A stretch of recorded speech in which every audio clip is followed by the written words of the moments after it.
আসসালামু আলাইকুম। ৩৮তম 2 দিনব্যাপী ইসালে সওয়াব ও তাফসিরুল কোরআন মাহফিলের সম্মানিত সভাপতি জনাব হারুন আর রশিদ বারাকাল্লাহু ফি উমরিহি, উপস্থিত গৌরনদী উপজেলা পরিষদের সম্মানিত ভাইস চেয়ারম্যান আলহাজ ফরহাদ হোসেন মুন্সি, আফাহুল্লাহ ওয়া শাফাহু, হাজারাত উলামায়ে কেরাম, তুলাবায়ে ইজাম, বিভিন্ন প্রান্ত থেকে ছুটে আসা আমার দিন দরদি মুসলমান ভাই ও বন্ধুগণ, সকলকে অন্তরের অন্তঃস্থল থেকে জ্ঞাপন করছি মুবারক। সবটুকুন শুকরিয়া আল্লাহ সুবহানাহু ওয়া তাআলার জন্যে, যিনি আজকে এই মুতাবাররাক মাহফিলে আমাদেরকে আসার বসার তৌফিক মেহেরবানি করে ভিক্ষা দান করেছেন। সেজন্য আসুন আমরা সকলে একবার অবনত চিত্তে হৃদয়ের আবেগ অনুভূতি উজাড় করে সমবেত কণ্ঠে বলি আলহামদুলিল্লাহ। অগণিত অসংখ্য দরুদ ও সালাম আল্লাহর সৃষ্টির প্রধান আকর্ষণ, বিশ্ব সভার সভাপতি, সকল নবী রাসূলগণের মাথার তাজ, শামসুল হিদায়াত, বদরুদ্দুজা, সৈয়দুস সাকালাইন, ইমামুল মুরসালিন, খাতামুন নবিয়্যিন ওয়াল মুরসালিন, আফতাবে নবুওয়াত, শাহনশাহে রিসালাত, সরকারে দো জাহাঁ, সুলতানুল মদিনা, নবিয়ুল আম্বিয়া, হুজুরে আকরম, নূরে মুজস্সম, নূরুন আলা নূর, সয়্যিদিনা হাবিবিনা শফিঈনা মাওলানা মুহাম্মদ সাল্লাল্লাহু আলাইহি ওয়াসাল্লামের উপর আল্লাহ জাল্লা যিকরু, যাকে আজ থেকে ১৫০০ বছর আগে প্রেরণ করেছেন, সর্বশ্রেষ্ঠ ও সর্বশেষ নবী ও রাসূল হিসেবে, যার পরে আজ পর্যন্ত পৃথিবীতে অবশ্যই কোনো প্রকার নবী কিংবা রাসূল অবশ্যই আসে নাই, অবশ্যই এখনো নাই, অবশ্যই কিয়ামত পর্যন্ত আসবে না। সম্মানিত সুধী, দুদিনের মাহফিল, আজকে সমাপনী দিবসগত রাত, ঠিক কিনা? আপনারা অনেক কথা শুনেছেন, অনেক বক্তব্য শুনেছেন। আমার বিশ্বাস ওই কথাগুলোর উপর আমল করলে যথেষ্ট হয়ে যাবে আমাদের আলোচনা, ঠিক কিনা? কিন্তু সমস্যা তো এক জায়গায়, যে আপনারা শুনেন আমল করেন না। নিচে রাখা যাবে না, করে রেখে শুনেন অনেক, আমল করতে চান না, ঠিক কিনা? আমরা যা শুনব তা আমল করব, এরকম দৃঢ় প্রত্যয় নিয়ে আমাদের বসতে হবে। আমি আজকে আপনাদের সামনে সূরাতুল বাকারা ৩০ নম্বর আয়াত তেলাওয়াত করেছি। এই আয়াতে কারিমাকে কেন্দ্র করে নির্ভরযোগ্য মুফাসসির এবং মুহাদ্দিসগণের দৃষ্টিকোণ থেকে কিছু কথা আপনাদের সামনে তুলে ধরার চেষ্টা করব, যদি আল্লাহ পাক আমাকে আপনাদেরকে তৌফিক দান করেন। বলুন আল্লাহুম্মা আমিন, বলুন আল্লাহুম্মা আমিন। সম্মানিত সুধী, ভূমিকাতে আমি একটি কথাই বলবো। আপনারা যারা এখানে এসেছেন, বসেছেন, যতক্ষণ বসে আছেন, আল্লাহ তাআলার জিকির করার সওয়াব আল্লাহ দান করছেন। ইব্রাহিম খাওয়াস রাহমাতুল্লাহ বলেছেন, দাওয়াউল কুলুবে খামসা, মানুষের হৃদয়ের যে রোগ হয়, আত্মার ব্যাধি, তার ঔষধ হচ্ছে 5টি। কয়টি? 5 নাম্বার ঔষধ হচ্ছে মুজালাসাতুস সালিহিন, নেককারদের সাথে উঠা বসা করা। ঠিক কিনা? এখানে নেককারদের মজলিসে আপনারা বসেছেন, আলহামদুলিল্লাহ। কোরআন কারীম থেকে কথা শোনাও জিকির, কথা বলাও জিকির, বরং এটা শ্রেষ্ঠ জিকির। এটা কি? কোরআনকে আল্লাহ জিক্র বলেছে। আমরা শুধু সকাল সন্ধ্যার জিকিরটাই বুঝি, সকাল সন্ধ্যার জিকির নফল, আর কোরআন কারীমের বিধানগুলো জিকির হিসেবে গ্রহণ করা ফরজ। এটা কি? এটা জিক্র। এটা কি? আল্লাহ পাক কোরআন শরীফে বলেছেন, وَمَنْ أَعْرَضَ عَنْ ذِكْرِي فَإِنَّ لَهُ مَعِيشَةً ضَنكًا وَنَحْشُرُهُ يَوْمَ الْقِيَامَةِ أَعْمَى। যে ব্যক্তি আমার জিক্র কোরআন থেকে মুখ ফিরালো, তার জন্য রয়েছে সংকুচিত রিজিক। ওয়ানাহশুরহু ইয়াওমাল কিয়ামাতি আ'মা, আর কিয়ামতের দিন তাকে আমি অন্ধ করে উঠাবো। এই কোরআন কারীমকে আল্লাহ তাআলা কি বলেছেন? একটু জোরে বলেন, জিক্র। সুবহানাল্লাহ। আপনার এখানে বসেছেন, রহমতের ফেরেশতা আল্লাহর কাছে পৌঁছে গেছে। আল্লাহ পাক জিজ্ঞেস করেন, কোথা থেকে এসছো? তারা বলেন, আল্লাহ, তোমার কিছু বান্দা কোরআন কারীমকে কেন্দ্র করে বসে আছে, সে মাজলিস থেকে আমরা এসেছি। আল্লাহ রাব্বুল আলামিন জিজ্ঞেস করেন, আমার বান্দারা আরামের ঘুমকে হারাম করে কেন বসে আছে? ফাআইয়ু শাইইন ইয়াতলুবুন, ওরা আমার কাছে কি চায়? ফেরেশতারা বলেন, আল্লাহ, তারা তোমার কাছে তোমার জান্নাত চায়। চান আপনারা জান্নাত?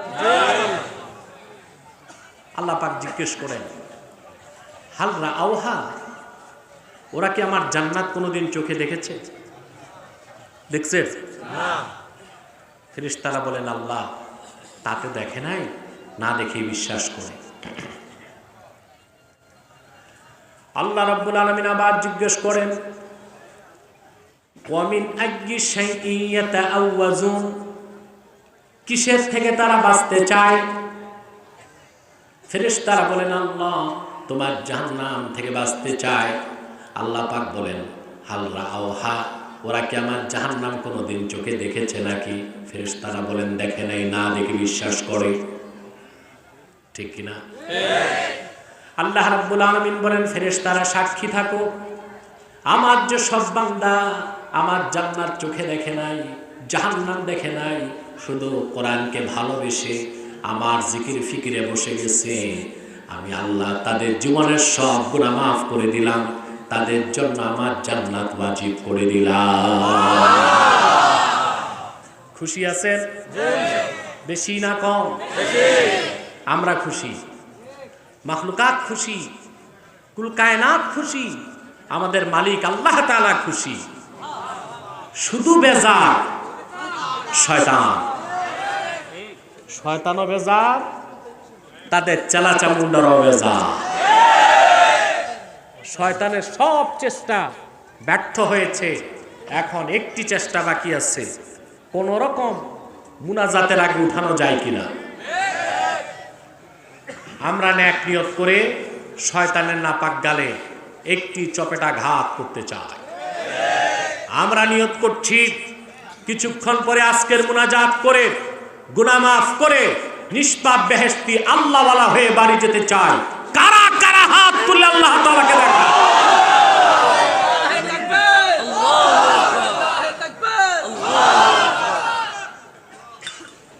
আল্লাহ কবুল করুন, মঞ্জুর করুন। আর দেরি নয়, সরাসরি আমি মূল আলোচনায় প্রবেশ করছি। আমার সঙ্গে আপনারা তিলাওয়াত করুন, যেন প্রতিটি অক্ষরের নূর আল্লাহ তাআলা আমাদের সিনায় মানকুশ করে দেন। বলেন আল্লাহুম্মা আমিন। পড়ুন আউযু বিল্লাহি بالله من الشيطان الرجيم بسم الله الرحمن الرحيم وإذ قال ربك للملائكة إني جاعل في الأرض خليفة قالوا أتجعل فيها من يفسد فيها ويسفك الدماء ونحن نسبح بحمدك ونقدس لك قال إني أعلم ما لا تعلمون صدق الله العظيم পড়ুন সাদাকাল্লাহু নাযীম ওয়া সাদাকা রাসূলুহুন নবিয়্যুল কারীম ওয়া নাহনু আলা যালিকা মিনাশ শাহিদিন ওয়াশ শাকিরিন ওয়াল হামদু লিল্লাহি রাব্বিল আলামিন। স্টেজ ক্লোজ, উঠা নামা চলবে না আর স্টেজে। একেবারেই আমাকে নীরবতা দিতে হবে, একেবারেই বন্ধ। আমাকে একটু সময় দিতে হবে। সম্মানিত সুধী, আল্লাহ পাক কোরআনুল কারীমে তার হাবিব মুহাম্মদ সাল্লাল্লাহু আলাইহি সাল্লামকে লক্ষ্য করে বলেন, মুহাম্মদ সাল্লাল্লাহু আলাইহি সাল্লাম আপনি স্মরণ করুন, ওয়া ইয ক্বালা রাব্বুকা লিল মালায়েকা, যখন আপনার রব ফেরেশতাগণের উদ্দেশ্যে বললেন, ইন্নী জাইলুন ফিল আরদে খলিফা, আমি জমিনে ভূপৃষ্ঠে আমার খলিফা স্থলাভিষিক্ত নিযুক্ত করতে চাই। কে বললেন? আল্লাহ। قالوا أتجعل فيها من يفسد فيها ويسفك الدماء। ফেরেশতারা তখন আপত্তি করল, তারা বলল, আতাজআলু ফিহা মান ইউফসিদু ফিহা। ইমাম বাগাবী এই অংশের তরজমায় লিখেন তাফসীরে, আতুরিদু আন তাখলুকা খালিকাতান তুফসিদু ফিল আরদ। তুমি কি এমন নতুন কোনো সৃষ্টি বানাতে চাও যারা পৃথিবীতে ফাসাদ করবে, ফিতনা করবে, সন্ত্রাস করবে, দাঙ্গা হাঙ্গামা করবে, ওয়াসফিকুদ দিমা, আর রক্তপাত ঘটাবে? কি দরকার মানুষ বানাবার? আপত্তি কারা করলো? ফেরেশতা। পুরুষের কণ্ঠে জবাব দেন, কারা করলো? ফেরেশতা। তারা যুক্তি দিল আল্লাহকে, ওয়া নাহনু নুসাব্বিহু বিহামদিকা ওয়া নুকদ্দিসু লাক, আমরাই তো যথেষ্ট ফেরেশতা আছি। নুসাব্বিহু বিহামদিক, আমরা সর্বদাই তোমার হামদ প্রশংসা করছি। ওয়া নুকদ্দিসু লাক, তোমার পবিত্রতা ঘোষণা করছি। মানুষ বানাবার কি প্রয়োজন? কথা বুঝতেছেন? ফেরেশতারা কিরকম তসবিহ পড়ে তা আপনি চিন্তা করতে গেলে আপনার মন মস্তিষ্ক অবশ হয়ে যাবে। তানবীরুল মিকবাস মিন তাফসীর ইবনে আব্বাসে এসেছে এই আয়াতের ব্যাখ্যায়, হযরত জিবরিল প্রতিদিন আল্লাহর তসবিহ পড়েন। তখন কি হয়? ইবনে আব্বাস তাফসীর লিখেছেন, ইয়াখলুকুল্লাহু বিকুল্লি তাসবিহাতিন মালাকান ইয়াস্তাগফিরু লিল মুমিনিনা ইলা ইয়াউমিল কিয়ামা। জিবরিলের প্রত্যেকটি তাসবিহ থেকে আমার আল্লাহ নতুন নতুন ফেরেশতা বানান, যাদের একটাই কাজ, শুধু কিয়ামত পর্যন্ত তারা আল্লাহর হাবিবের উম্মতের জন্য গুনাহ মাফের দোয়া করে। সুবহানাল্লাহ। আল্লাহর হাবিব মুহাম্মদ সাল্লাল্লাহু আলাইহি ওয়াসাল্লামের উম্মত হতে পেরেছি, এর চেয়ে বড় আল্লাহর আর কোন নেয়ামত আমাদের জীবনে হতে পারে? ঠিক কিনা? আল্লাহর দয়াটা দেখেন, তিনি আমাদেরকে পশু পাখি বানান নাই, মানুষ বানালেন। বেঈমান বেদিন মানুষ বানান নাই, মুহাম্মদ সাল্লাল্লাহু আলাইহি ওয়াসাল্লামের উম্মত বানালেন। এই শুকরিয়া আদায় করতে পারবেন? শুকরিয়া আদায় করেন? করেন না, করেন না, কারণ নিজের মর্যাদাও নিজে বুঝেন না। কারণ বিনা দরখাস্ত উম্মত তো, বিনা দরখাস্ত উম্মত। তাওরাত কিতাবে এসেছে, হাদিসে এসেছে, মুকাতিল বিন সুলাইমান রওয়ায়াত করেছেন, তিনি বুখারী শরীফের একজন রাবী। হাদিসটি বুখারীতে নাই, বুখারীর রাবী রওয়ায়াত করেছেন। মুসা আলাইহিস সালাম তাওরাত কিতাবে উম্মতে মুহাম্মাদীর সম্মান মর্যাদা রেখে আল্লাহকে বলেন, আল্লাহ এই উম্মতটা আমাকে দিয়া দাও। আবদার কি? আল্লাহ বললেন, না মুসা, এই উম্মতটা আমার হাবিবের উম্মত, তোমাকে কেমন করে দিব? হযরত মুসা আলাইহিস সালাম একবার নয়, দুইবার নয়, 8 বার উম্মত চাইলেন, 8 বার আল্লাহ তার দোয়া ফেরত দিলেন। 9ম বার মুসা নবী এবার দোয়া বদলালেন, হাত্তা তামান্না মুসা আইয়াকুনা মিন উম্মতি মুহাম্মদ সাল্লাল্লাহু আলাইহি ওয়াসাল্লাম। 9ম বার মুসা নবী আল্লাহর কাছে হাত তুলে বললেন, আল্লাহ উম্মত চাই না, আমি মুসাকে মুহাম্মদ সাল্লাল্লাহু আলাইহি ওয়াসাল্লামের উম্মত বানায় দাও। আল্লাহ পাক বললেন, মুসা 8 বার তো ভুল দোয়া করছো, এখন আর দোয়া কবুলের সুযোগ নাই।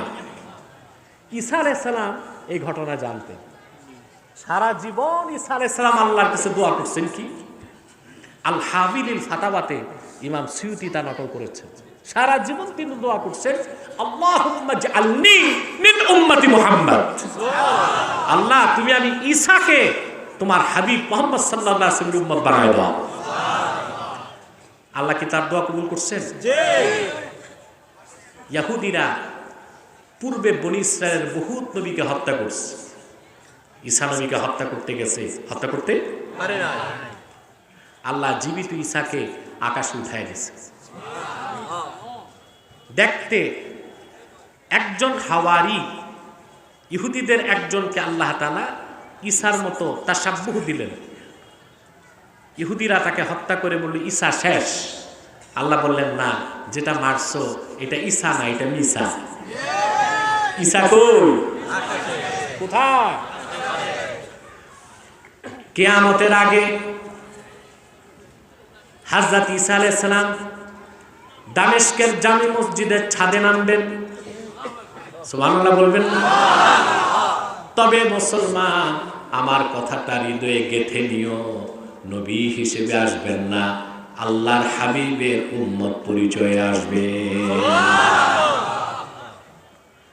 আমাদের হানাফিদের শ্রেষ্ঠ আকীদার কিতাব শারহু ফিকহিল আকবার, শারহু ফিকহিল আকবার, দারুন নাফায়েস, লেবানন বৈরুতের ছাপ।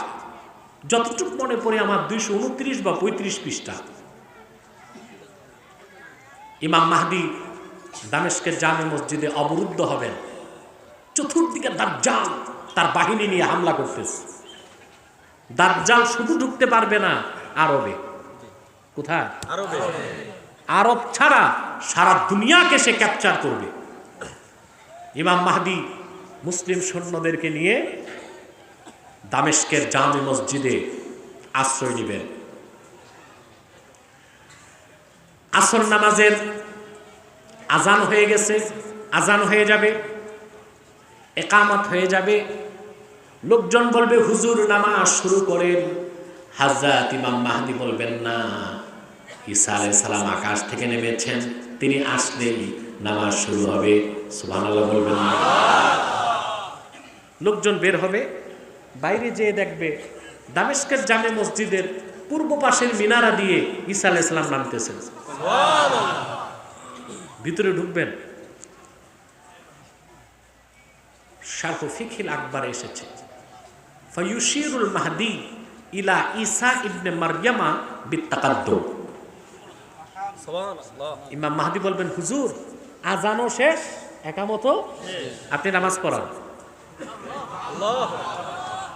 ঈসা আলাইহিস সালাম বলবেন, না, আমি ইমামতি করব না, ইমাম আপনি হবেন।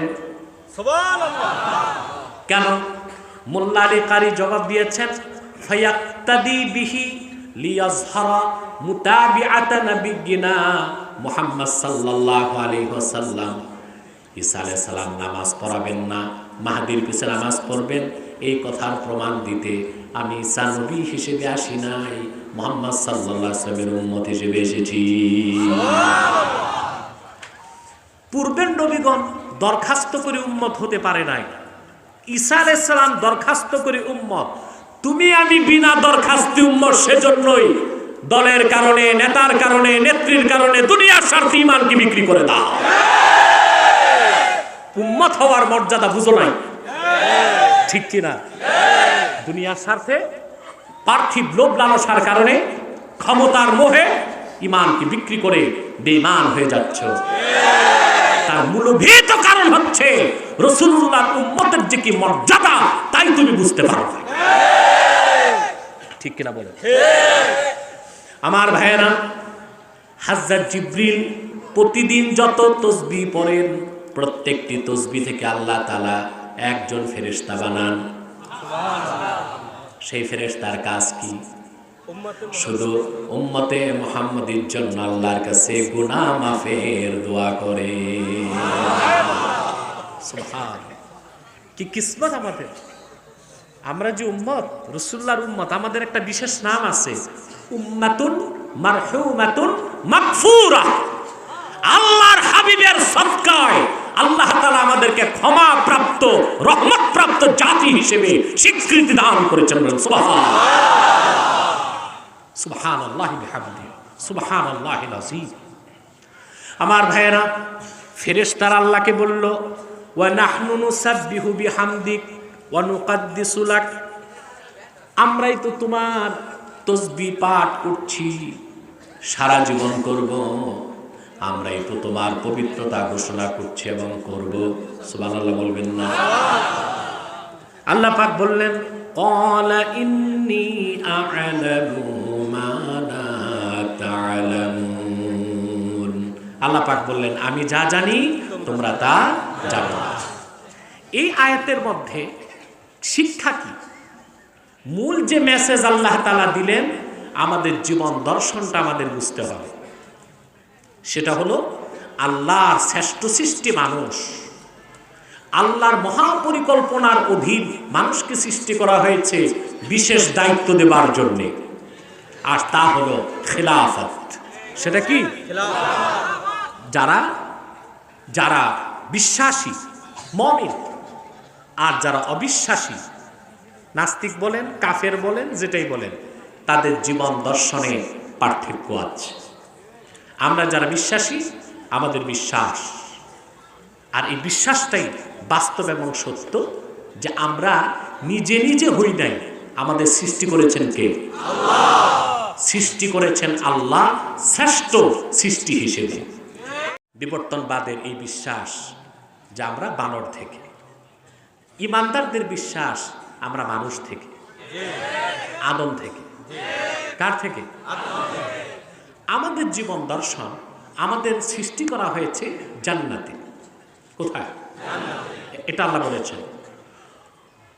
আল্লাহ পাক বলেন, وَقُلْنَا يَا آدَمُ اسْكُنْ أَنْتَ وَزَوْجُكَ الْجَنَّةَ وَكُلَا مِنْهَا رَغَدًا حَيْثُ شِئْتُمَا وَلَا تَقْرَبَا هَذِهِ الشَّجَرَةَ فَتَكُونَا مِنَ الظَّالِمِينَ। আল্লাহ রাব্বুল আলামিন বললেন, আমি ডাক দিয়ে বললাম, হে আদম, তুমি এবং তোমার স্ত্রী পরমানন্দে জান্নাতে বসবাস করো।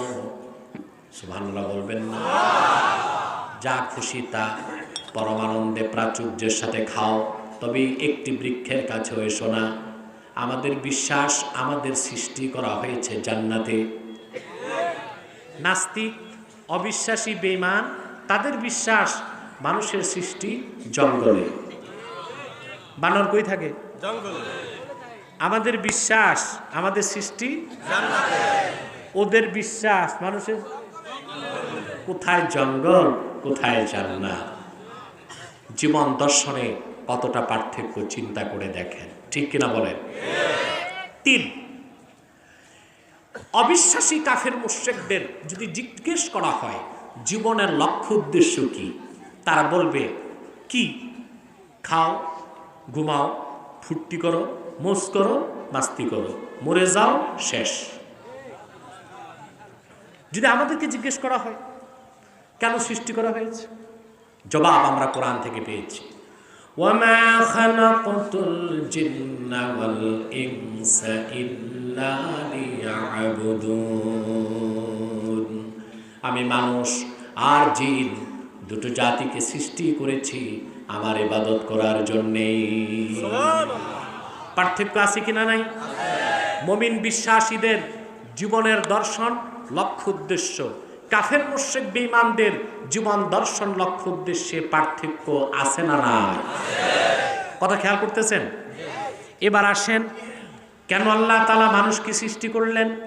তার শ্রেষ্ঠত্বের কথা, তার মাহাত্ম্যের কথা তুলে ধরার জন্যই আল্লাহ পাক সূরা বাকারাতে বলেছেন, وَإِذْ قَالَ رَبُّكَ لِلْمَلَائِكَةِ إِنِّي جَاعِلٌ فِي الْأَرْضِ خَلِيفَةً।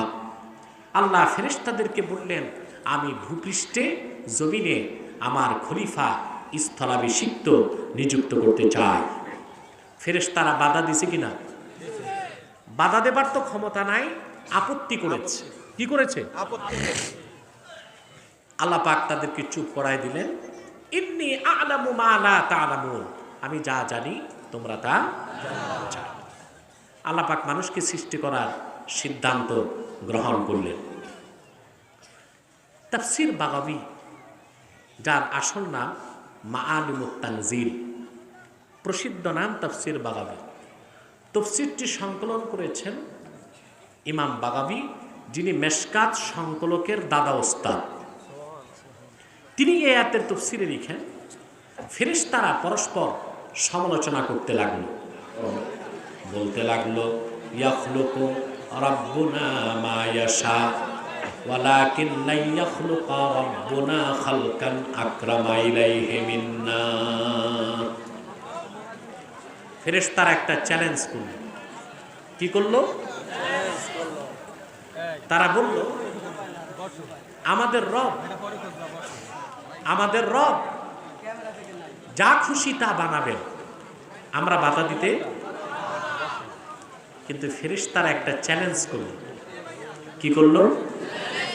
ওয়ালাকিন লা ইয়াখলুকু রাব্বুনা খালকান আকরামা ইলাইহি মিন্না, কিন্তু কখনো আমাদের রব আমাদের চেয়ে শ্রেষ্ঠ কোনো সৃষ্টি তৈরি করবেন না। কেন বলল? যুক্তি কি দিল তারা? ফেরেশতারা যুক্তি দিল, লিআন্নানা খুলিকনা ক্বাবলাহ ওয়া রাআইনা মা লাম ইয়ারা, কারণ আমরা তো আগে সৃষ্টি হয়েছি, আমরা যা দেখেছি আদম তো তা দেখবে না। আমাদের এলেম বেশি থাকবে, আদমের এলেম কম থাকবে। এলেম যার বেশি, দাম তার বেশি। যুক্তি কাদের? ফেরেশতাদের। কথা বুঝতেছেন? এটা মনে রাখবেন, এলেম যার বেশি, দাম তার বেশি। আবার বলি, ইলম যার বেশি, বয়স যার বেশি, অধিকার তার বেশি। কি বেশি? অধিকার তার বেশি। আমরা এগুলো বুঝি না। দেখা যায় শিক্ষিত মানুষ আছে, এটার মূল্য নাই, যার ডেট এক্সপায়ার হয়ে গেছে, বুড়া মানুষ, দাঁত একটাও নাই, ওনাকে মুরব্বী বানায় রায় নেওয়া হয়। ওনার তো ব্রেন কাজ করছে না। সব সময় সব জায়গায় ইলম যার বেশি, জ্ঞানী মানুষকে প্রায়োরিটি দিতে হবে। বয়স বেশি হলে দাম বেশি হয় না। আপনারা গুই সাপ দেখছেন? এই গুই সাপ 700 বছর বয়স পায়। কত বছর?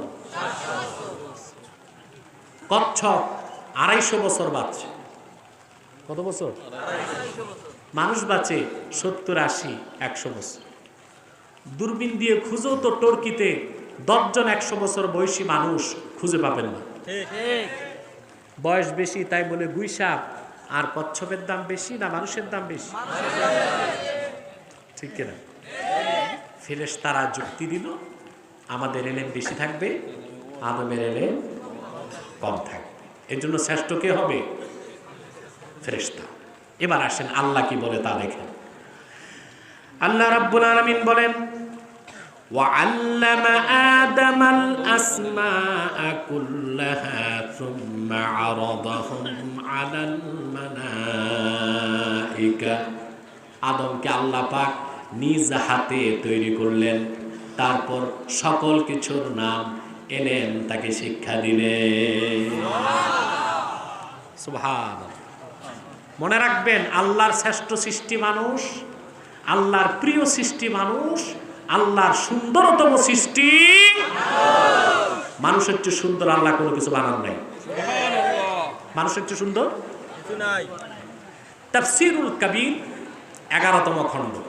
কততম খণ্ড?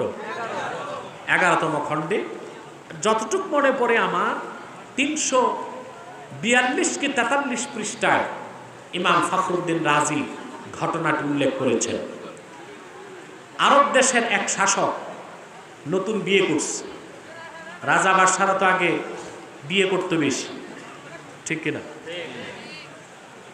আবার বৃষ্টি, কি করবেন? আল্লাহ তো আমাদের পরীক্ষা নিতে চান।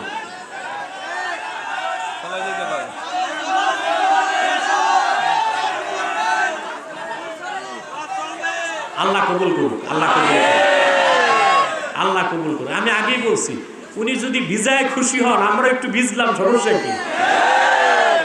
নেতা নেত্রীর মিছিলে তো বহু ভিজেছি, খেত খামারে বৃষ্টিতে ভিজেছি, আল্লাহর কোরআনের মহব্বতে একটু যদি ভিজি, এটাও তো নাজাতের একটা ওসিলা হতে পারে। বাগদাদের শাসক, আরবের শাসক নতুন বিয়ে করছে। বিয়ে করে চন্দ্রিমা রাতে রাজপ্রাসাদ সংলগ্ন বাগানে নতুন স্ত্রীকে নিয়ে ঘুরতেছে হাত ধরে। পরমা সুন্দরী স্ত্রী, গভীর রাত, পূর্ণিমার চাঁদ, পূর্ণিমার চাঁদ দুগ্ধ ফেনশীল আলো চতুর্দিক ছড়াই দিচ্ছে, ফুল বাগান থেকে ফুলের গ্রাম। এতটাই আবেগ আপ্লুত হয়ে গেল বাদশাহ তার স্ত্রীর সৌন্দর্যে, স্ত্রীকে বলে ফেলল, লাউ লাম তাকুনি আহসানা মিনাল কামার ফাআনতে কাজা। তুমি যদি পূর্ণিমার চাঁদ থেকেও বেশি সুন্দরী না হও তো তুমি তালাক। বলল কাকে?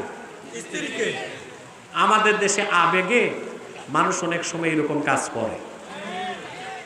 ফাতোয়া নিতে আসে আমার কাছে অনেক সময়, এসে বলে, হুজুর আমি তো ভুলে বউকে মা বলে ফেলছি। আমি বললাম তালাক তো হবে না, কিন্তু গুনাহ হবে, তওবা করো। আবার একজন প্রশ্ন করলো, হুজুর বউকে খুব পিটাইছি, বাঁচার জন্য বউ বলছে তুমি আমার বাপ লাগে, এটা তালাক হয়েছে কিনা? আমি বললাম না, এটাও তালাক হবে না, গুনাহ হবে, তওবা করো। কথা বুঝতেছেন? বাদশাহ আবেগ আপ্লুত হয়ে তার বউকে বলে ফেলল, লাউ লাম তাকুনি আহসানা মিনাল কমার ফাআনতে কাজা। তুমি যদি পূর্ণিমার চাঁদ থেকেও সুন্দরী না হও তো তুমি কি? রাত শেষ হয়ে গেল, একদিকে পূর্বাকাশে সূর্য উদিত হলো, আরেকদিকে দিনের বেলা। বাদশার বিবেকের উদয় ঘটল, চিন্তায় পড়ে গেলেন, আমার স্ত্রী যত সুন্দরী হোক পূর্ণিমার চাঁদের চেয়েও সুন্দরী হতে পারে না। বাদশা তো দেশের যত আলেম আর মুফতি সব ডাক দিছে। মুফতির আর কি অভাব হয় বলেন? সব যে বাদশার কাছে হাজির। মুফতি সব যুগে দুই রকম থাকে, একদল হক্কানি আলেম আর একদল দালাল প্রকৃতির আলেম। দালাল প্রকৃতির আলেমদের কাজই হলো যখন যেই সরকার তাকে তৈল মর্দন করে হালুয়া রুটির ভাগ বাড়াও। আমাদের বাংলাদেশও আছে। ওনারা সরকারকে ভালো বুদ্ধি দেয় না, নিজের পদ পদবি আদায় করে। এরা মোল্লা ফয়জির উত্তরসূরি। বাদশাহ আকবর যখন দ্বীন ইলাহিকে কায়েম করেছিল, মুজাদ্দেদ আল ফেসানি রাহমাতুল্লাহ যখন সত্যের কুঠার দিয়ে নিকৃষ্ট শাসক বাদশাহ আকবরের মিথ্যাবাদের উপর আঘাত করেছিলেন, মোল্লা ফয়জির মতো দালাল আলেমরা তখন মুজাদ্দেদ আল ফেসানির বিরোধিতা করে শাসকদের গোলামি করেছিল। ঠিক কিনা বলেন?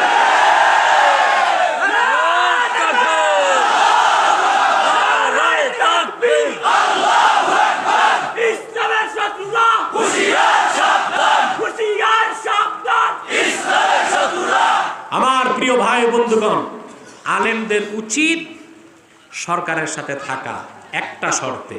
কত শর্তে? তানবিহুল গাফিলিনে এসেছে, আলেম ওলামা গভর্নমেন্টের সাথে সুসম্পর্ক রাখতে পারবে একটি নিয়তে, যে আমি যদি সরকারের সাথে থাকি, দ্বীনের পক্ষে কাজ আদায় করতে না পারলেও দ্বীনের বিপক্ষে কাজ করতে দিব না, সৎ পরামর্শের মাধ্যমে। এই নিয়তে আবুল্লাহ সামারকান্দি তানবিহুল গাফিলিনে লেখেন, গভর্নমেন্টের সাথেও একদল আলেম থাকবে, কিন্তু এখন যারা থাকে সৎ পরামর্শ দিতে থাকে না, পদ পদবি দখল করার জন্য থাকে। ঠিক কিনা? বাদশাহ খবর দিছে আলেমের তার অভাব নাই, সব মুফতি হাজির। বাদশাহ বললেন, একটা ঘটনা তো হয়ে গেছে। মুফতিরা বলেন, কি ঘটনা? বলে, গত রাতে আমার স্ত্রীকে দেখে এত মুগ্ধ হলাম, আমি বলে ফেলছি, তুমি যদি পূর্ণিমার চাঁদ থেকেও সুন্দরী না হও, তুমি তালাক। এখন আমার বউ কি তালাক হয়ে গেছে? সমস্ত মুফতি ফতুয়া দিল, আপনার বউ তালাক, কারণ সে যতই সুন্দরী হোক চাঁদ থেকেও বেশি সুন্দরী হতে পারে। বসে বসে একজন যুবক মুফতি দাঁড়ায় গেছে। তাফসীর কবিরে তার নাম এসেছে ইয়াহইয়া ইবনু আকসাম। মনে থাকবে? আকসাম। আমার দেশে অনেক বক্তা ভুল বলি ইমাম আবু হানিফা, না, নাম কি? ইয়াহইয়া ইবনু আকসাম, যুবক আলেম, বড় মুহাদ্দিস। তিনি দাঁড়ায় গেছেন, বললেন যে না, আপনার বউ তালাক হয় না। বড় আলেম যারা সিনিয়র তারা ধমকানো শুরু করছে, হাল খালাফতা শুয়ুখাক, তুমি কি তোমার ওস্তাদদের বিরোধিতা করছো? সবাই বলতেছে তার বউ তালাক, তুমি বলতেছো তালাক হয় নাই। তোমার এলেম বেশি না সবার এলেম বেশি? ইয়াহইয়া বিন আকসাম বললেন, ফতোয়া তো আমি দেই নাই। বলে, কে দিয়েছেন? তিনি বললেন, কদ আফতা মান হুয়া আ'লামু মিন্না, ফতোয়া তিনি দিয়েছেন যার এলেম আমাদের সবার চেয়ে বেশি। প্রশ্ন করা হলো কে? জবাব দিলেন, হুয়াল্লাহ, তিনি আল্লাহ। উপস্থিত আলেমরা তার কাছে দলিল চাইলেন।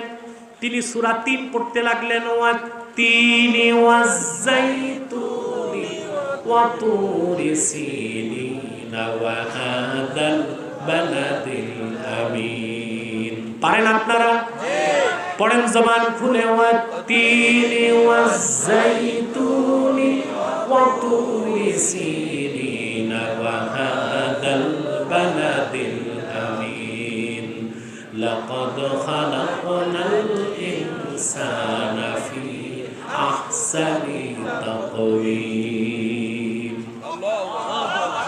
তিনি বললেন, আল্লাহ রাব্বুল আলামিন 4 বার কসম করেছেন। কয়বার? 4 বার। শপথ 3 ফলের, শপথ জাইতুন ফলের, শপথ তুর পাহাড়ের, শপথ আমার বন্ধু মুহাম্মদ সাল্লাল্লাহু আলাইহি ওয়াসাল্লামের মাউলিদ, নিরাপত্তার নগরী মক্কা।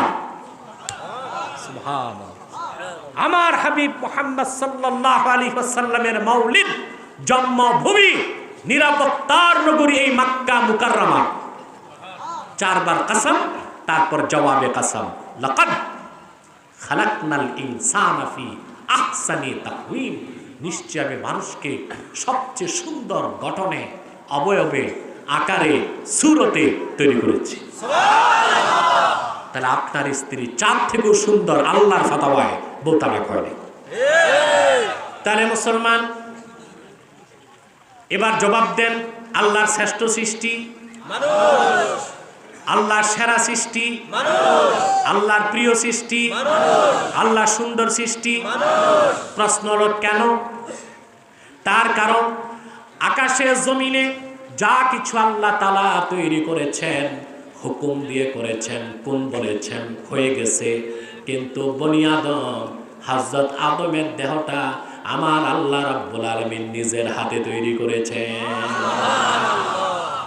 এই কথাটার প্রমাণও পাওয়া যায় সহিহ বুখারী 2য় খণ্ডে। আনাস ইবনে মালিক রাদিয়াল্লাহু তাআলা আনহু হাদিসটি বর্ণনা করেছেন, 1 পৃষ্ঠা ব্যাপী হাদিস। তবে হাদিসটি শাফাআতের ব্যাপারে প্রথম অংশটা আমাদের কথার পক্ষে দলিল। কাল হাসর ময়দানে জাহান্নামের দরজা যখন খোলা থাকবে, ভয়ঙ্কর আওয়াজ সারাটি হাসর ময়দানে এক বিভীষিকাময় আতঙ্ক সৃষ্টি করে দিবে।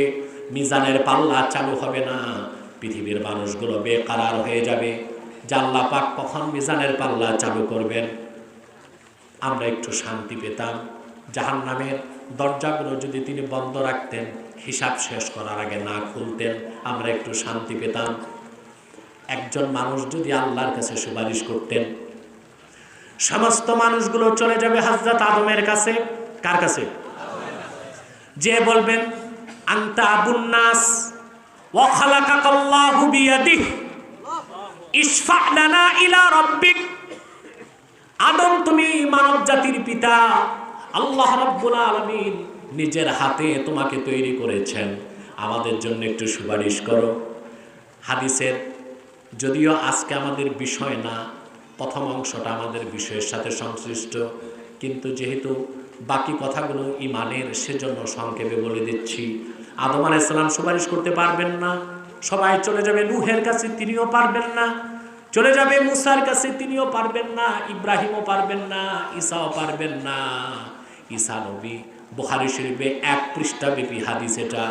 হযরত ঈসা মানব জাতিকে বলবেন, আজ কেউ সুপারিশ করতে পারবে না।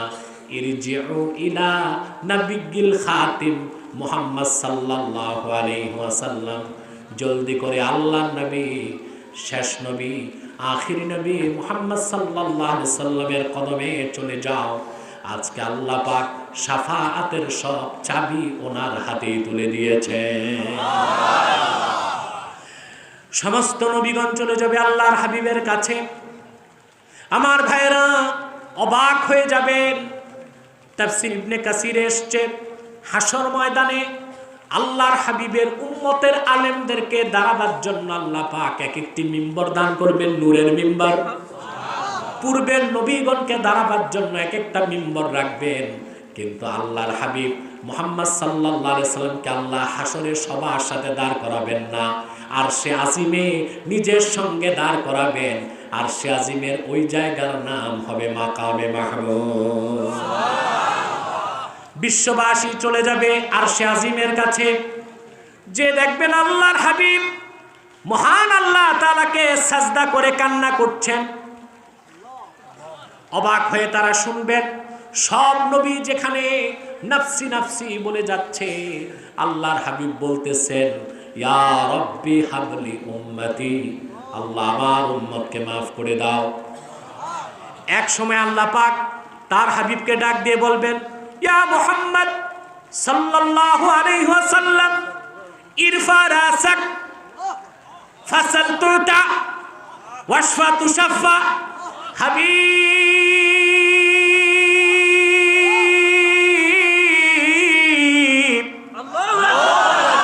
মুহাম্মদ সাল্লাল্লাহু আলাইহি ওয়াসাল্লাম, আপনার নূরের মাথাটা উঠান।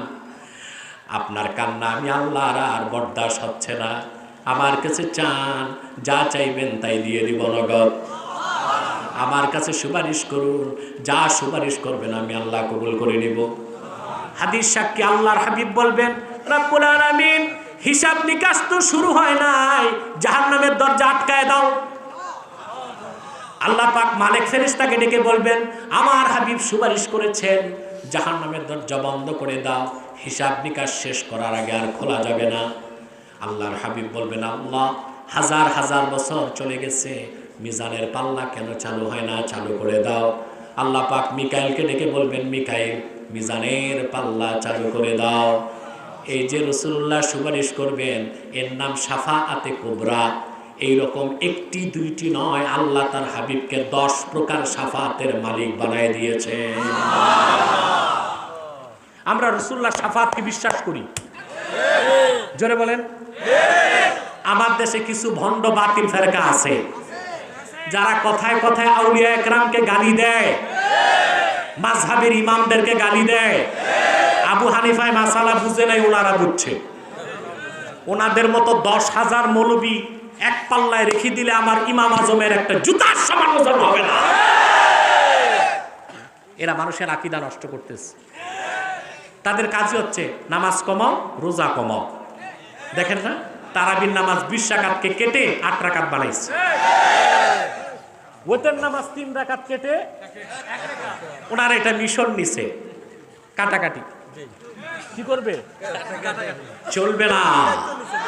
এটা বাংলাদেশ, 360 আউলিয়ার বাংলাদেশ, শাহজালালের বাংলাদেশ, শাহফরহানের বাংলাদেশ, শাহ কারামতের জনপুরের বাংলাদেশে আহলুস সুন্নাহ জামাতের বিরুদ্ধে, মাযহাবের ইমামদের বিরুদ্ধে একটি এজেন্ডা বাস্তবায়ন করতে দেওয়া হবে না, হবে না, হবে না।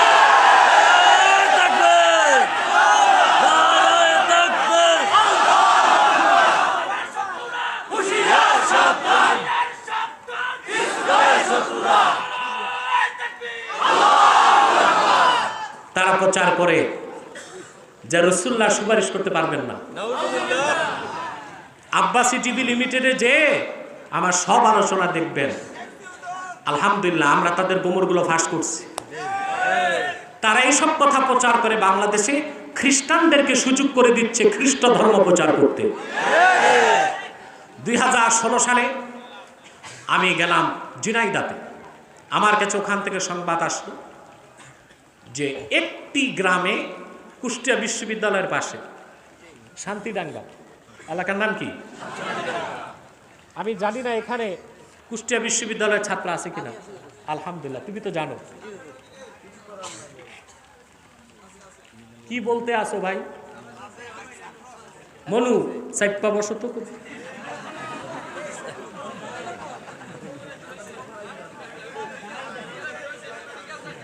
চলবে মনুরা? আপনাদের ভাষায় কথা বললাম। একটু একটু পারি বরিশালের কথা, একটু একটু। তবে এই ভাষা বলতেও মজা, শুনতেও মজা। বরিশালের ভাষায় কথা না বললে ঢাকায় যারা নাটক করে তাদের ভাত নাই, ঠিক কিনা? ওদের উচিত যা কামাই করে পয়সার একটা অংশ বরিশালের মানুষকে বন্টন করে দেওয়া।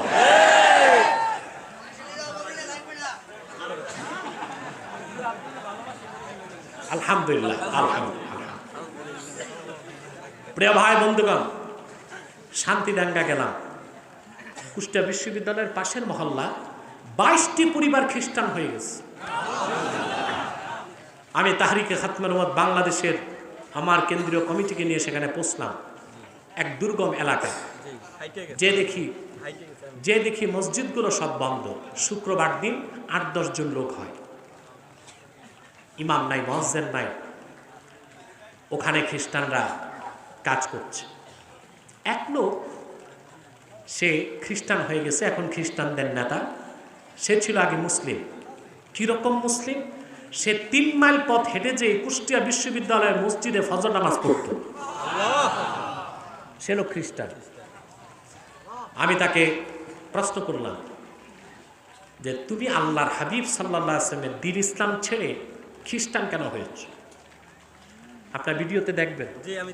তার প্রথম জবাব যে মুহাম্মদ সাল্লাল্লাহু আলাইহি ওয়াসাল্লাম তো শাফাত করতে পারবেন না, ঈসা শাফাত করবে, এই জন্য ঈসার ধর্মে গেছে। তাৎক্ষণিক আমি বললাম, আল্লাহর হাবিব মুহাম্মদ সাল্লাল্লাহু আলাইহি ওয়াসাল্লাম শাফাত করবেন, এটা কোরআনেও আছে, হাদিসেও আছে, বাইবেলেও আছে। তোমার ঈসা শাফাত করবে না, এটা বাইবেলে আছে। সে বলল বাইবেলে নাই। আমি বলছি বাইবেল আনো, আমি দেখাই। আমার দেখা ছিল। সে চ্যালেঞ্জ গ্রহণ করে না। আমি দীর্ঘক্ষণ তর্কের পর সে মেনে নিয়েছে খ্রিস্টান ধর্ম মিথ্যা ধর্ম। শুনেছি কয়েক মাস আগে সে আবার মুসলমান হয়েছে, আলহামদুলিল্লাহ। এখন আপনাদের কাছে আমার প্রশ্ন, আল্লাহ রাসূল সাল্লাল্লাহু আলাইহি ওয়াসাল্লাম শাফাআত করতে পারবেন না, এই কথাটা প্রচার করে কারা বাংলাদেশে? করে কিনা? নামাজহাবিরা করে কিনা? তারাই তো খ্রিস্টানদেরকে ধর্ম প্রচারের সুযোগ করে দিচ্ছে।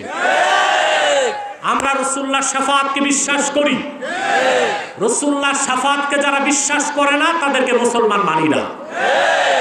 হযরত ইবনে হাজার আসকালানির ফাতাওয়া, ইন্নাল আখবারা বিশাফাআতিন নবিয়্যি সাল্লাল্লাহু আলাইহি ওয়াসাল্লাম ক্বাদ বালাগা হাদ্দাত তাওয়াতুর, আল্লাহর রাসূল সুপারিশ করবেন, এই হাদিসগুলো মুতাওয়াতিরের দরজা লাভ করেছে। সুবহানাল্লাহ। আলেমরা বলেন তো মুতাওয়াতির হাদিস অস্বীকার করলে ঈমান থাকে না? কি সমস্যা? কি এটা? টেনশন করতেছে?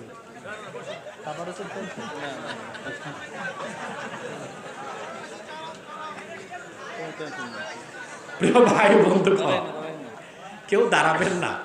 আল্লাহ যে বৃষ্টি বন্ধ করে কত বড় মেহেরবানি করছে, এটা চিন্তা করতে পারবেন? প্রিয় ভাই বন্ধুগণ, আমরা ফিরে যাচ্ছি আমাদের বিষয়ে, মনে আছে তো? আল্লাহর শ্রেষ্ঠ সৃষ্টি সুন্দর সৃষ্টি, প্রিয় সৃষ্টি। কেন? আল্লাহ নিজ হাত দিয়ে আদমকে তৈরি করছে। এতটুকু বুঝছেন আমার ভাইয়েরা? আল্লাহ রাব্বুল আলামিন আদমকে তৈরি করলেন আপন হাত দিয়ে।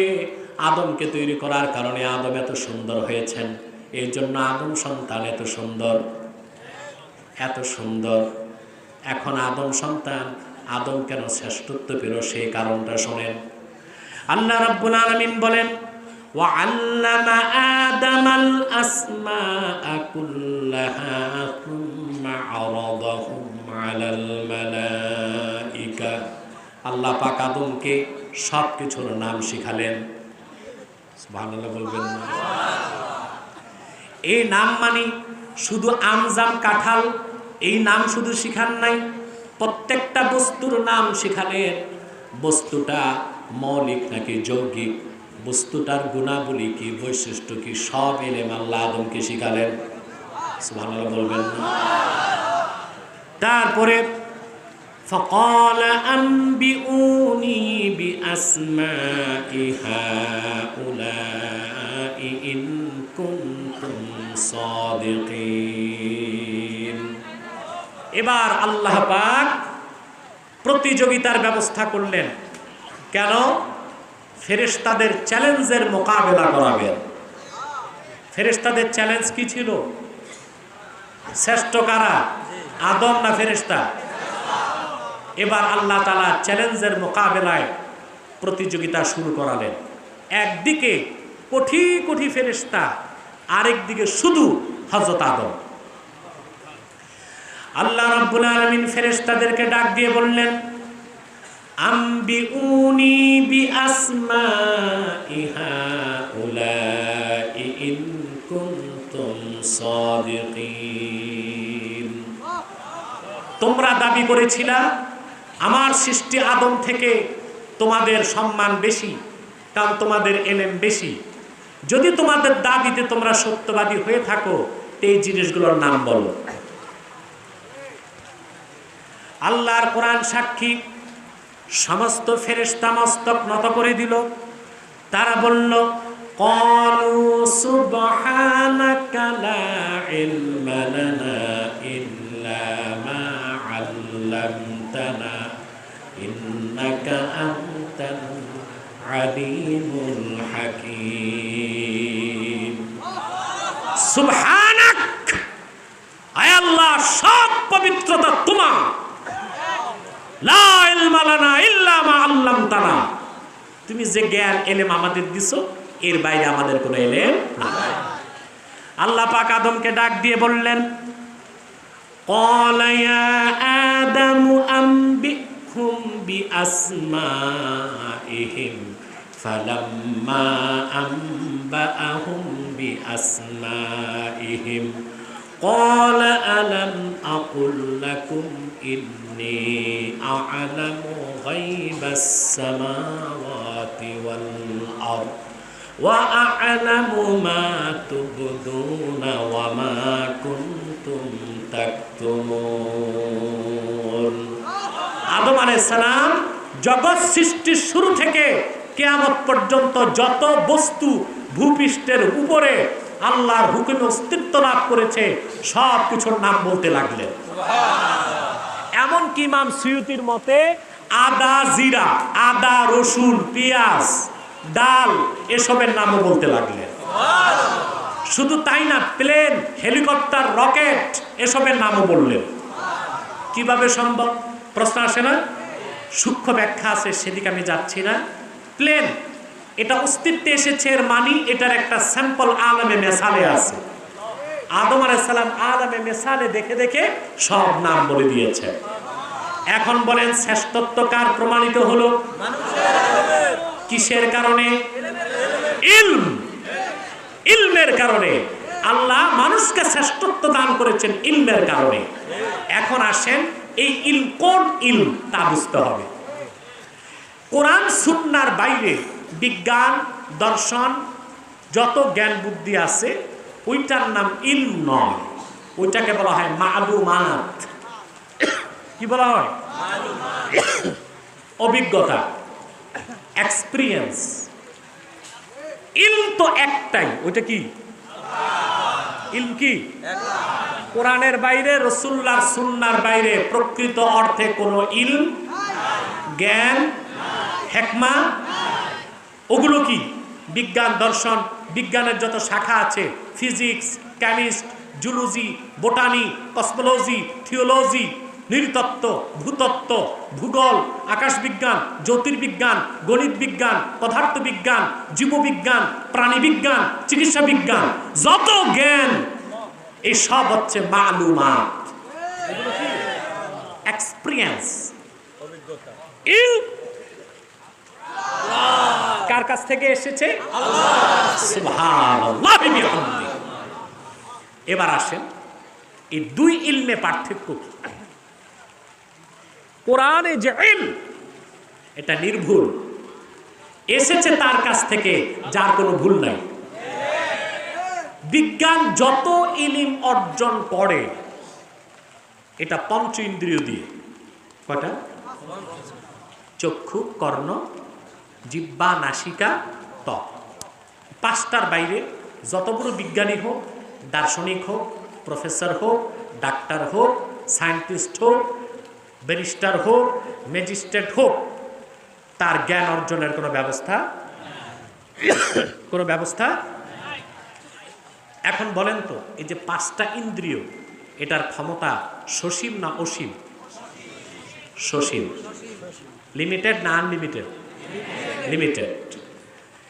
একজন প্রাপ্তবয়স্ক পুরুষ মানুষ খালি চোখে দেখতে পায় মাত্র 21 মাইল, অথচ একটা ঈগল পাখি খালি চোখে দেখতে পায় কয়েকশো মাইল। তারা মানুষের পঞ্চ ইন্দ্রিয় অসীম না সসীম? সসীম। অসীমিত না সীমিত? কথা বুঝতেছেন? কানের শক্তি কতটুকু? বিজ্ঞান বলে মানুষ শুনতে পায় 20 থেকে 20,000, অর্থাৎ শব্দের কম্পাঙ্ক। এই কম্পাঙ্ক যদি সেকেন্ডে 20-এর কম হয়, এত ক্ষীণ আওয়াজ মানুষ শোনে না। আবার কম্পাঙ্ক যদি 20,000-এর বেশি হয়, সেই তীব্র আওয়াজও মানুষ শোনে না। এই জন্য আমরা পিঁপড়া চলার আওয়াজ পাই না, আবার কবরের আযাবও। কারণ পিঁপড়া যে চলে তার পায়ের আওয়াজ, তার কম্পাঙ্ক সেকেন্ডে 20-এর কম। আর কবরে যে আওয়াজ হয় ফেরেশতা পিটাইলে, ওইটার কম্পাঙ্ক সেকেন্ডে 20 কোটিরও বেশি। এই জন্য আমরা অত বেশিটা শুনি না, এত কমটাও শুনি না। তাহলে আমাদের কান অসীম না সসীম? না, আমরা গ্রাণ পাওয়ার আগে পিঁপড়া গ্রাণ পায়, ঠিক কিনা? জিহ্বা, আমাদের একটু ভালো বেশি যারা পান খায় তারা খাদ্যের স্বাদ পায় না। রোগ হলে স্বাদ নষ্ট হয়ে যায়। আমরা মানুষ মাত্র স্বাদ পাই 6 রকম। কয় রকম? জোরে বলেন। ঝাল, টক, মিষ্টি, ন্যানো, তেতো, পানসা। 7 নাম্বার একটা টেস্ট, বলেন তো কয়টা? 6টা। 7 নাম্বার কোনো স্বাদ আমরা পেতে পারি না, কিন্তু জিহ্বায় আল্লাহ লাগায় রাখছেন 10,000 টেস্টিং বার্ড। ওগুলো বাকিটা জান্নাতের স্বাদ নিতে, দুনিয়ায় আর নাই। আছে কয়টা? 6টা। তাহলে আমাদের জিহ্বার পাওয়ারটাও কি সীমিত। চামড়া, চামড়ার যে পাওয়ার কতটুকু? এখানে তাপমাত্রা একরকম না বহু রকম? একরকম। কিন্তু যে বৃদ্ধ তার শীত লাগতেছে, যে যুবক তার গরম লাগতেছে, যে মাঝারি বয়স তার নাতিশীতোষ্ণ মোটামুটি লাগতেছে। তাপ তো একরকম, ইন্দ্রিয় অনুভূতি ভিন্ন ভিন্ন। সবারটাই ঠিক না একজনেরটা ঠিক? সবারটাই ঠিক, কারোটাই ঠিক না। তাহলে বোঝা যাচ্ছে আমাদেরকে আল্লাহ তাআলা যে পঞ্চেন্দ্রিয় দিয়েছেন, এর মাধ্যমে যে জ্ঞান সেটা সসীম, আর আল্লাহর কাছ থেকে যে জ্ঞান এসেছে এটা অসীম। এই কোরআনের ইলম যখন মানুষ শিখবে, তখন আল্লাহ পাক তার মর্যাদা বাড়ায় দিবে। ইহকালে তাকে দিবেন কল্যাণ, আর পরকালে তার জন্য রয়েছে মুক্তির ব্যবস্থা। এখন আমার বিষয়ের শেষ কথাটা বলে আমি সমাপ্তির দিকে চলে যাচ্ছি। এই মানুষ সৃষ্টি কেন করছেন? আয়াতের শুরুতে আল্লাহ বলেছেন, ইন্নী জাইলুন ফিল আরদে খলিফা। আমাদেরকে তৈরি করেছেন 2টা কাজে, ইবাদতের জন্য, খেলাফতের জন্য। কিসের জন্য? এখন ইবাদত কি বুঝেন, খেলাফত কি বুঝেন? আমার খেলাফতের অনেক আলোচনা আছে, অত তো বুঝবেন না, সংক্ষেপে বুঝাই। ইবাদত বুঝেন? বুঝেন। ইবাদত হচ্ছে ইমতিসালুল আওয়ামির ওয়া ইজতিনাবুন নওয়াহি। হুকুম মানা, নিষেধ ছাড়া। হুকুম মানা, এর নাম কি? জোরে বলেন। ইবাদত। হুকুম মানানো, নিষেধ ছাড়ানো, এর নাম খেলাফত। বুঝেন নাই? হুকুম মানা, নিষেধ ছাড়া, এর নাম কি? হুকুম মানানো, নিষেধ ছাড়ানো, এর নাম কি? এটা বুঝে গেছেন? একটা উদাহরণ দিব। আল্লাহ রাব্বুল আলামিন কোরআন কারীমের মধ্যে বলেছেন, আল্লাযীনা ইম্মাক্কান্নাহুম ফিল আরদি আকামুস সালাতা ওয়া আতাউয যাকাত ওয়া আমারু বিল মা'রুফি ওয়া নাহাউ আনিল মুনকার ওয়া লিল্লাহি আকিবাতুল উমুর। যদি আমি মুহাম্মদ সাল্লাল্লাহু আলাইহি সাল্লামের ঈমানদার উম্মতকে ভূপৃষ্ঠের মালিক বানায় দেই, তারা নামাজ কায়েম করবে, যাকাত আদায় করবে, সৎ কাজে আদেশ করবে, অসৎ কাজে বাধা দিবে। বলেন সুবহানাল্লাহ। আপনি নামাজ পড়লেন, এটা ইবাদত। নামাজ যে পড়লো না তাকে ধরে নামাজ পড়ালেন, এটা খেলাফত। বুঝাইতে পারি না, এটা কি? যাকাত আপনি দিলেন, ইবাদত। যাকাত যে দেয় না, তার ব্যাংক অ্যাকাউন্ট থেকে লাখে 2,500 টাকা ডিডাক্ট করে গরিবকে বন্টন করে দিবেন, খেলাফত। এই কাজটা কি আপনি পারবেন? না, পারবেন না তো আপনি। যেমন যেমন খেলাফতের কনসেপ্ট হচ্ছে নামাজ কায়েম, যাকাত আদায়, সৎ কাজে আদেশ, অসৎ কাজে বাধা। মদ খাওয়া কি? মদ খেলেন না, এটা ইবাদত। আর যে মদ খায় তাকে ধরে 80 দররা লাগাবেন, খেলাফত। এটা আপনি পড়বেন? কথা বলে না, বুঝতেছেন কথা? আল্লাহর বিধান হচ্ছে যে নামাজ না পড়ে তাকে বেত্রাঘাত করো। হানাফি মাযহাব মতে বেনামাজিকে 25 বেত লাগানো হবে। কত বেত? ঢাকাতে ইঞ্জিনিয়ার ইনস্টিটিউট ভিআইপি লাউঞ্জে একটা প্রোগ্রাম ছিল 3 মাস আগে। ওখানে বাংলাদেশের এক বড় বুদ্ধিজীবীও গেছিল। আলহামদুলিল্লাহ, বুদ্ধিজীবী গত বছর আমার কাছে শোচনীয় পরাজয় বরণ করছিল। না, ওই চোরায় না, আরেকটা বহুত চোরাই তো হারছে, এটা চোরার কথা বলতেছি না, আরেকটা না, নাম নিয়েন না, নাম নিবেন না। সে গেছে, তো আমি আমার বক্তব্যে খেলাফতের কথা বলতে যে যখন বললাম যে যাকে নামাজ না পড়লে হানাফি মাযহাব মতে 25 বের। কয় বের? 25 বের। আপনাদের মধ্যে বেনামাজি যদি থাকেন একটু কান পেতে শুনে রাখেন, আছে তো কিছু, এমন লোক তো আছে এখানে আজকে ফজর নামাজ পড়ে নাই, জোহর পড়ে নাই, আসর পড়ে নাই, মাগরিব পড়ে নাই, এশাও পড়ে নাই, পোক্তা নিয়ত কালকে ফজরও পড়বে না। আছে কি না? ভালো করে শুনে রাখেন। অন্য মাযহাবগুলোর মত আরো কঠিন। আহমদ বিন হাম্বল বলেছেন, ইন্না তারিকাস সালাতি ইউকাফফার ওয়া ইউকতাল মুরতাদ্দা। যে নামাজ তরক করে তাকে কাফের ফতোয়া দেওয়া হবে, হত্যা করা হবে। হত্যার পর বেনামাজির গোসল নাই, জানাজা নাই, দাফনও নাই।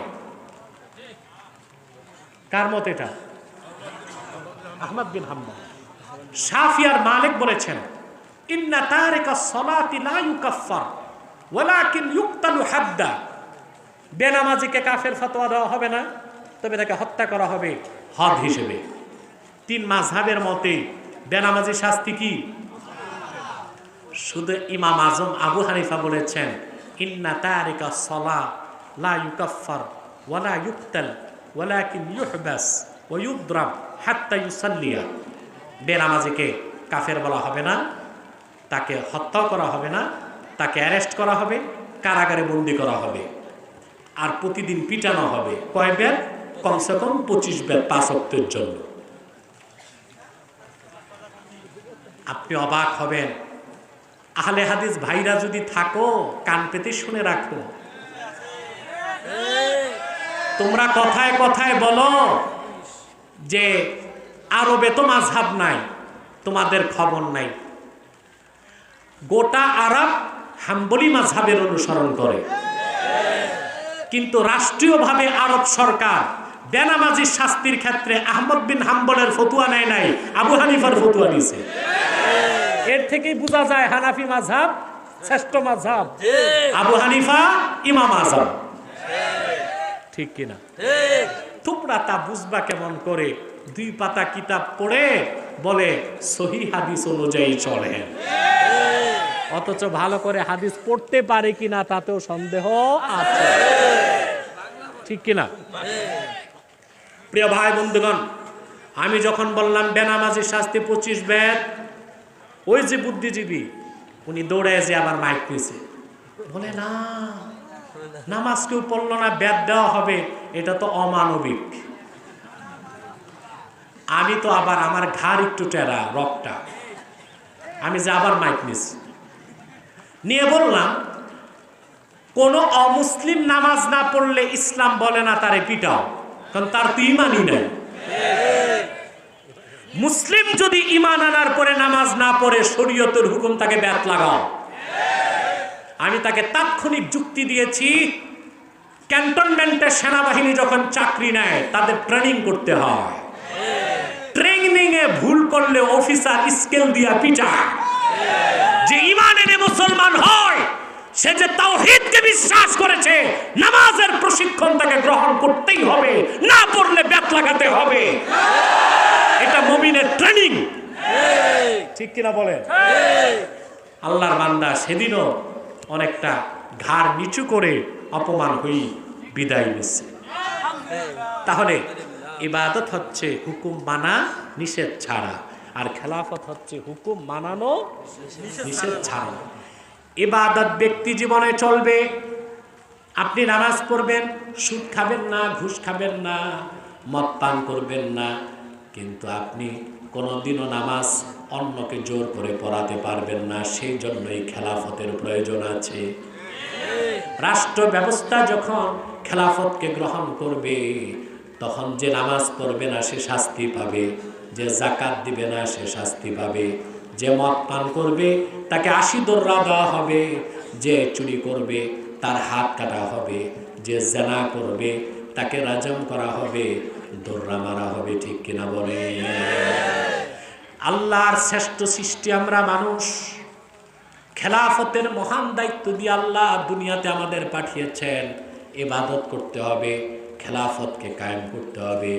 সেজন্য সমস্ত তন্ত্রমন্ত্র মতবাদকে ছেড়ে মুসলমান যদি ইহকালে নাজাত পরকালে মুক্তি চাও, একমাত্র সত্য এলেম আল্লাহর কোরআনের দিকে ফিরে আসতে হবে।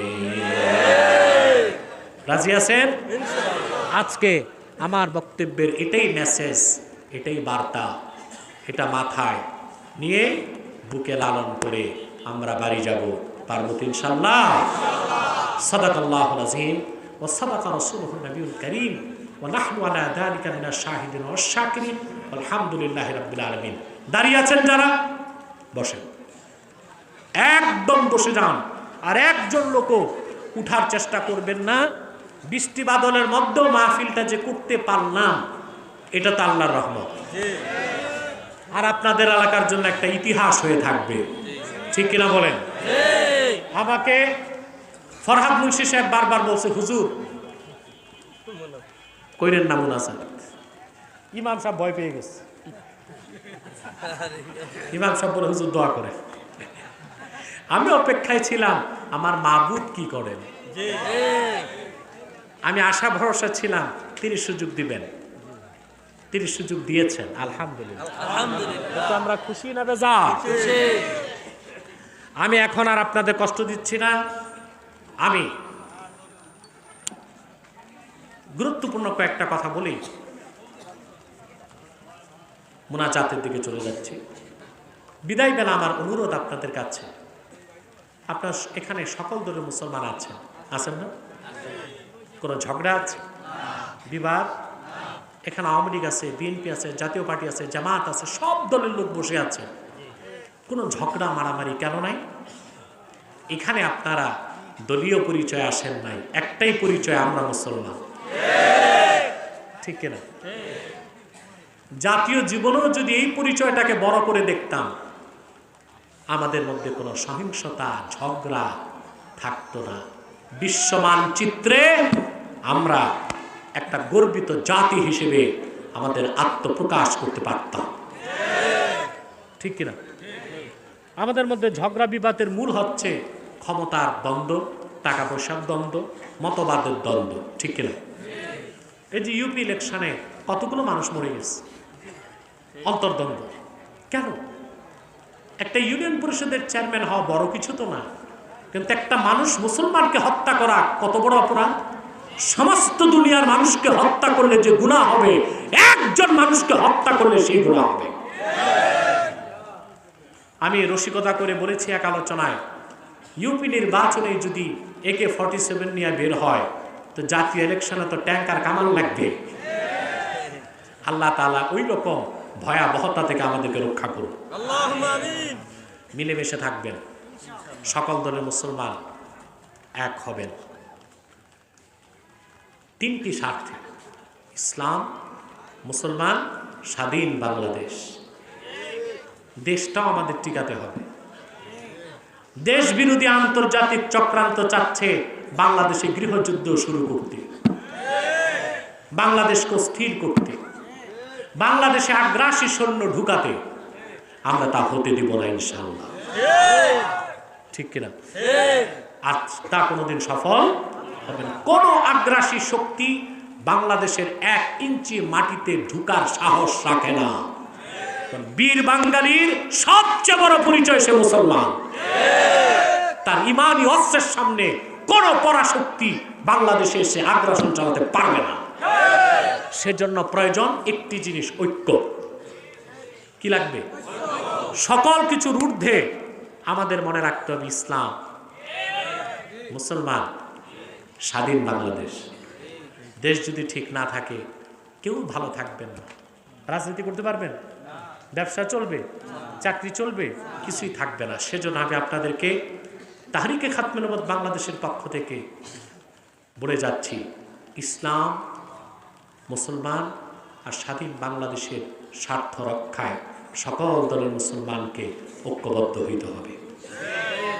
ইসলাম, মুসলমান আর বাংলাদেশের স্বাধীনতার বিরুদ্ধে দুইটি অমুসলিম সম্প্রদায় সবচেয়ে বেশি চক্রান্ত করে যাচ্ছে। তার একটি হলো কুখ্যাত কাদিয়ানি সম্প্রদায়, যারা ইসলাম, মুসলমান এবং বাংলাদেশের স্বাধীনতার বিরুদ্ধে কাজ করে যাচ্ছে। মনে রাখবেন, কাদিয়ানী সম্প্রদায় নিঃসন্দেহে অমুসলিম এবং কাফের।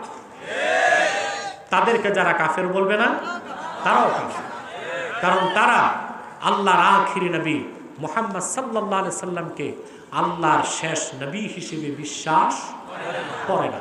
চিল্লায় বলেন নাউজুবিল্লাহ। সেজন্য তারা কি?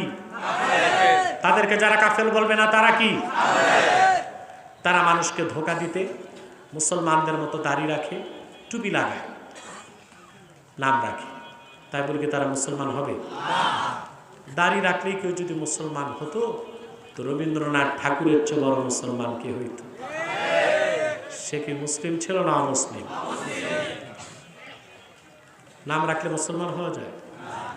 এক শয়তান বোতলে পেশাব করে উপরে লেবেল দিছে শরবত, ওটা কি শরবত হবে?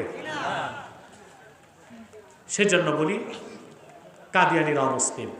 দাড়ি রাখার দ্বারা, টুপি পরার দ্বারা আব্দুল্লাহ ওয়াল আব্দুল সামাদ, মুবাশশির আলী, কবির চৌধুরী এসব নাম রাখার দ্বারা তারা মুসলমান হতে পারে? ভাইরা আমার, বন্ধুরা আমার আল্লাহ ও নূর নবী আমার মুহাম্মদ সাল্লাল্লাহু আলাইহি ওয়াসাল্লামের ইসলাম ও কোরআনের হাজার হাজার হাজার বছর পরে বর্তমান ভারতের কুখ্যাত পাঞ্জাবের গুরুদাসপুরের কুখ্যাত কাদিয়ানে ইংরেজ আমলে এক শয়তান নিজকে নবী দাবি করছে। চিল্লায় বলেন নাউজুবিল্লাহ। শয়তানটার নাম রেখেছিল তার বাপ মির্জা গোলাম আহমদ কাদিয়ানী।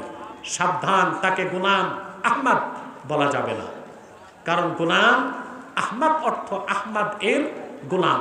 কোন কাফের কোনদিনও গোলাম আহমদ এর গোলাম হতে পারে না। আর কাদিয়ানের কাজ্জাব ছিল শেষ দরজার কুখ্যাত কাফের। সে গোলাম আহমদ এর গোলাম ছিল না, সে ছিল কুখ্যাত শয়তানের কুখ্যাত গোলাম। কাদিয়ানের কাজ্জাব, মিথ্যা নবুয়তের দাবিদার মির্জা গোলাম শয়তান কাদিয়ানির উপর গজব এসেছে 1908 সালে। যখন গজব এসেছে, কাদিয়ানের কাজ্জাব, মিথ্যা নবুয়তের দাবিদার মির্জা গোলাম শয়তান কাদিয়ানি 1908 সালে ধ্বংস হয়ে কুখ্যাত জাহান্নামের কুখ্যাত কুকুরে পরিণত হয়েছে। তার অনুসারীরাও ধ্বংস হয়েছে। বর্তমানে কিছু কাদিয়ানি বাংলাদেশে আছে। ইতিমধ্যে তারা বাংলাদেশে 100টি সেন্টার করে ফেলেছে। নাউজুবিল্লাহ। তারা নিজেদের নাম পরিবর্তন করে করে মিথ্যা পরিচয় দেয়। কখনো নিজেদের পরিচয় দেয় আহমদি জামাত, কখনো বলে আহমদিয়া জামাত, কখনো বলে আহমদি সম্প্রদায়, কখনো বলে আহমদিয়া সম্প্রদায়, কখনো বলে আহমদি মুসলিম জামাত, কখনো বলে আহমদিয়া মুসলিম জামাত। সাবধান, যত কাদিয়ানি ছিল আছে থাকবে, তারা কেউ আহমদি জামাত নয়, আহমদিয়া জামাত নয়, আহমদি সম্প্রদায় নয়, আহমদিয়া সম্প্রদায় নয়, আহমদি মুসলিম জামাত নয়, আহমদিয়া মুসলিম জামাত নয়। তারা শয়তানি জামাত, কুখ্যাত জাহান্নামের কুখ্যাত কুকুরের দল। আমাদের সকল দলের একটাই দাবি, অনতিবিলম্বে স্বাধীন বাংলায় শয়তান কাদিয়ানীদেরকে রাষ্ট্রীয়ভাবে অমুসলিম ঘোষণা করতেই হবে, করতেই হবে, করতেই হবে। এই দাবি আদায়ে যদি তাহরিকে খাতমের উপর বাংলাদেশের ব্যানারে জানমাল দিতে হয়, কারা কারা প্রস্তুত আছেন হাত তুলে দেখেন।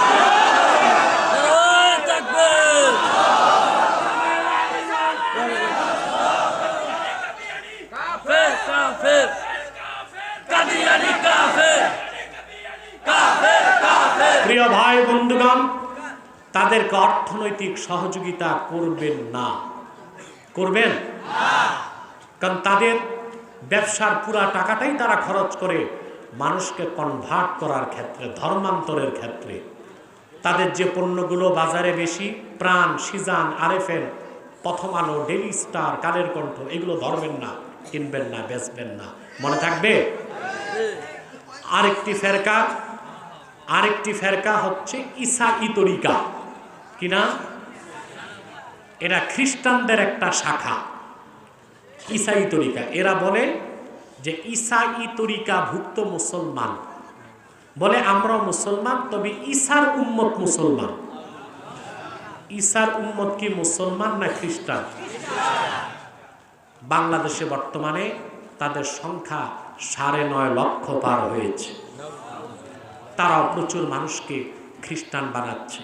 তারা সমাজে ঢুকে মুসলিম পরিচয় নিয়ে নিজেদেরকে মুসলিম দাবি করে, নাম রাখে মুসলমানের মতোই, কিন্তু বলে যে তাদের তরিকা ঈসাই তরিকা। আপনি যখন খ্রিস্টান হয়ে যাবেন, তাদের তরিকা নিবেন, তখন সে বলবে তুমি যীশু খ্রিস্টের উম্মত। পার্বত্য চট্টগ্রামে, উত্তরবঙ্গে তারা ব্যাপক কাজ করছে। এই ঈসাই তরিকা নাম শুনলো বুঝবেন এটা কাদের দল? খ্রিস্টানদের দল। এদের থেকে সাবধান, সচেতন থাকবেন। আল্লাহ পাক যেন আমাদেরকে সকল শিরক থেকে, কুফর থেকে রক্ষা করেন। বলুন আল্লাহুম্মা আমিন।